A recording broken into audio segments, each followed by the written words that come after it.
Welcome to School Focus. I'm your host, Melissa Payne. Typically at the elementary level, STEM education is offered as an add-on or in addition to general education. But Henderson Elementary School is taking a different approach. They have become a focus school for children's engineering.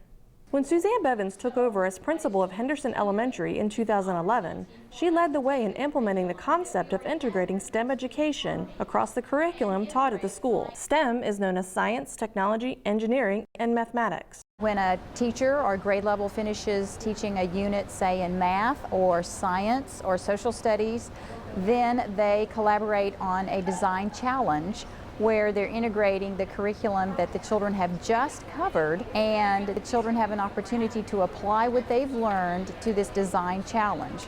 While working on a design challenge, students follow a design loop where they identify a problem, brainstorm a solution, create a solution that they think is best, test the solution, then evaluate the solution. Sometimes they realize that what they've designed is not effective and they have to go back and redesign. And what's powerful about this is that perseverance is what we need in writing, because we know as writers that the first draft is not our final draft. So we can carry that skill set over into other content areas. In math, we want them to be able to talk about how they solved their problem. And many times they realize they've made an error.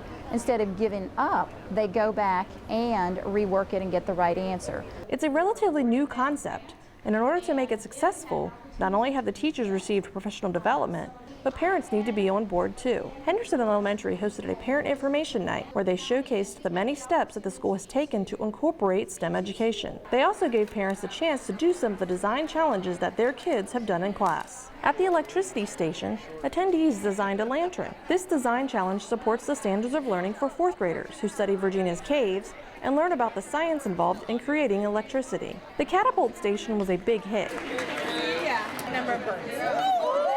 After creating a catapult out of sticks and rubber bands, marshmallows were launched at paper squares that resembled the pigs in the popular video game Angry Birds. This station provided lessons in laws of motion and measurement. First graders learn about the life cycle of plants. A design challenge in pneumatics requires them to use syringes and plastic tubes to see the stages of plant growth. This design challenge is intended to be completed with their third grade buddies, who are learning about soil and roots. So the third graders create a picture of soil and roots on a box, while the first graders have to figure out how much air they need to put in the syringe to show the appropriate level of growth from a seed to a full-grown flower.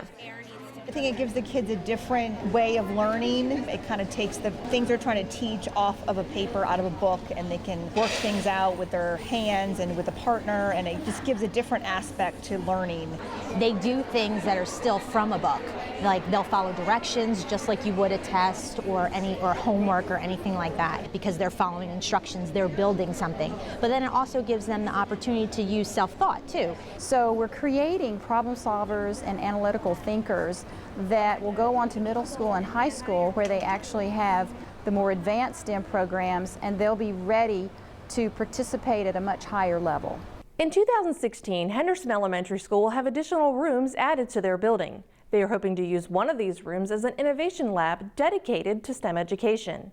They are also seeking to become a specialty school for children's engineering.